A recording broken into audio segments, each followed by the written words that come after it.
కాన్స్టిట్యున్సీలలో BJP గెలవచ్చు, కానీ Kishan Reddy agenda ఏంటిది? ఇది ముఖ్యమైన పాయింట్. ఇవాళ కిషన్ రెడ్డి ఎజెండా ఏంటంటే ఈ యొక్క ఏదైతే ముషీరాబాదు, జూబ్లీహిల్స్, ఖైరతాబాదు, సనత్ నగర్, అంబర్పేట, సికింద్రాబాద్ ఈ 6 కాన్స్టిట్యున్సీలల్లా తెలివికల్లోనే పెట్టాం, బలమైనని పెట్టాం. ఎందుకంటే పెడితే ఏ కుమేకైతాడు రేపొద్దున నా సీటు కేసరి పెడతాడని చెప్పేసి.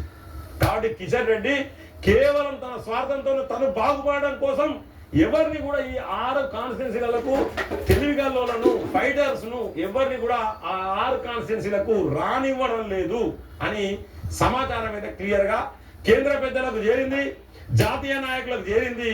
ఈ యొక్క జూబ్లీహిల్స్ ఎన్నికలతోని కేవల్ కథం కిషన్ రెడ్డి దుకాణం బంద్ అయ్యే అవకాశాలు అయితే చాలా స్పష్టంగా కనబడతా ఉన్నాయి. సో మిత్రులారా, ఈ యొక్క మొత్తం సికింద్రాబాద్ కాన్స్టిట్యున్సీలో ఉన్న 6 నియోజకవర్గాలలో భారతీయ జనతా పార్టీ బలంగా ఉన్నది, ఓట్లేయాలనుకుంటున్నారు. కానీ అభ్యర్థులు బలంగా లేరు. కొంతమంది అభ్యర్థులు బలంగా లేకపోవడం వల్లనే ఖచ్చితంగా కిషన్ రెడ్డి దానికి పూర్తి బాధ్యత వహించాలి. ఎందుకంటే గతంలో కూడా బలంగా కిషన్ రెడ్డి గారు చెప్పినట్టు మేము బలంగా ఉన్నాం, 57 స్థానాలు అంటే నువ్వు బలంగా 57 స్థానాలు ఇప్పుడు కాదు, గతంలో కూడా నువ్వు 3 పర్యాయములు కూడా భారతీయ జనతా పార్టీ బలంగా ఉన్నది అక్కడ సికింద్రాబాద్ లో. మరి ఎందుకు గెలవాలి అసెంబ్లీ?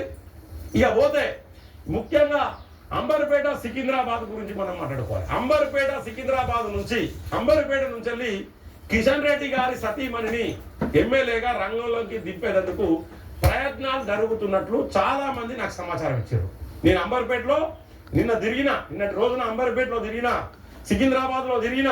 ఏంటంటే కిషన్ రెడ్డి అంబర్పేట నుంచి కానీ సికింద్రాబాద్ నుండి కానీ కిషన్ రెడ్డి గారి సతీమణిని ఎమ్మెల్యేగా కాంటెస్ట్ చేయించే అవకాశాలు అయితే చాలా స్పష్టంగా కనబడుతున్నాయి. అందుకే ఈ మధ్యకాలంలో జూబ్లీహిల్స్ లో ప్రచారంలో కిషన్ రెడ్డి గారి సతీమణి తిరిగింది అని చెప్పేసి, అంటే ప్రచారం చేసింది అని చెప్పేసి సమాచారం అవుతున్నది.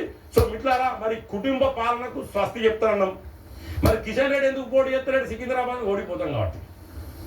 అంబర్పేట కానీ ఇక్కడ ఎందుకు ఓడిపోతాం అంటే ఎమ్మెల్యేగా ఆయన గెలిచే అవకాశాలు లేవు. మనం ముఖ్యంగా ఇక్కడ మనం చేయాల్సిన విశ్లేషణ మిట్లారా, పార్లమెంట్ ఎన్నికలు వచ్చే వరకు బ్రహ్మాండంగా అయిన మెజార్టీతో గత 15 సంవత్సరాల కంచెల్లి అక్కడ పార్లమెంట్ సెగ్మెంట్ లో మనదే ఎజెండా.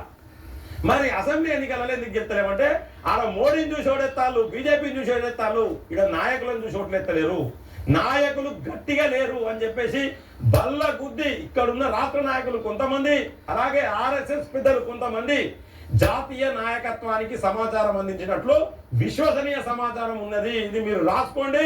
ఈ యొక్క కిషన్ రెడ్డి పైన వేటుకు రంగం సిద్ధం చేస్తారు. కిషన్ రెడ్డిని ఈ యొక్క కేంద్ర మంత్రి పదవి నుంచి తప్పించేందుకు రంగం సిద్ధం చేస్తా ఉన్నారు. మరి ఆ పదవి మరి ఎవరికి రాబోతుందో మీరు ఖచ్చితంగా కామెంట్ బాక్స్ లో రాయండి. ఈ యొక్క విశ్లేషణ మీకు నచ్చినట్లయితే లైక్ చేయండి, 10 మందికి షేర్ చేయండి, సబ్స్క్రైబ్ చేయని వాళ్ళు మన ఛానల్ సబ్స్క్రైబ్ చేయండి, బెల్ బటన్ నొక్కడం మర్చిపోకండి మిత్రులారా. జై హింద్.